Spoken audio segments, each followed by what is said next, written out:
the Forum of the Hostages and Amos Gitai as well. My question is for you, who will govern Gaza? Who can we trust not to be preoccupied with returning to terror or turning it into a haven for Hamas? And I want to appreciate your sensibility for the people of Israel and Gaza, as well your unwavering support for the families of the hostages.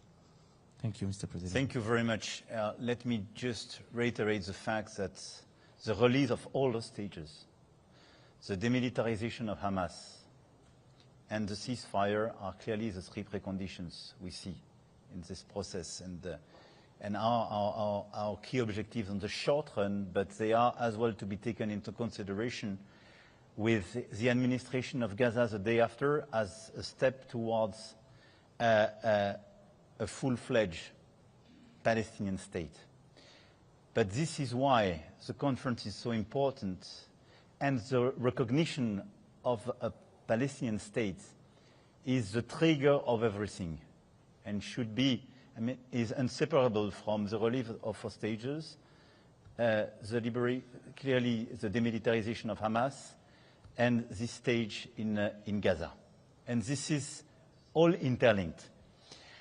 But as for your very precise question, our objective is to get a long-term ceasefire, the release of hostages, and a civilian administration of Gaza in which the Palestinian Authority will have a preponderant role, which will involve some key people of the region with the vetting of Israel, and excluding, obviously, any Hamas leader.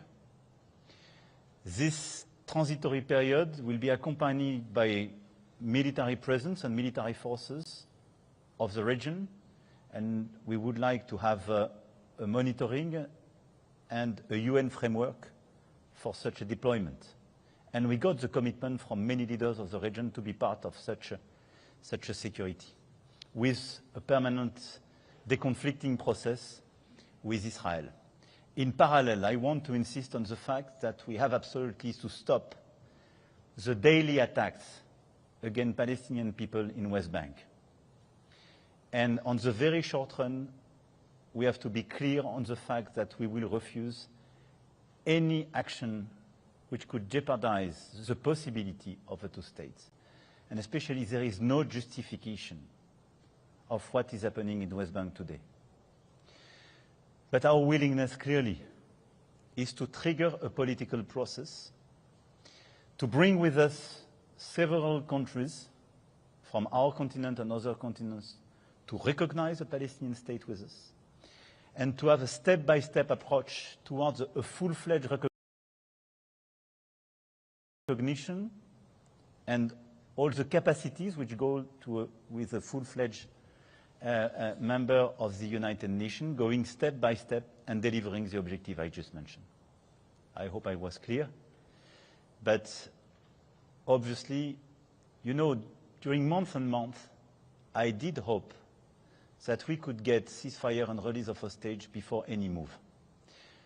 I hope, because of the situation triggered by the recent strikes, everything will change and we can reopen and deliver.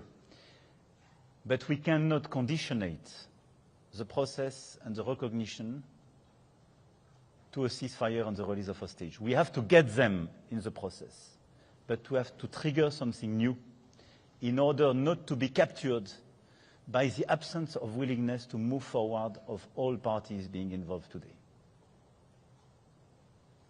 Ceci clôture la conférence de presse. Merci beaucoup, Monsieur le Président. Merci à tous. Merci beaucoup à toutes et tous.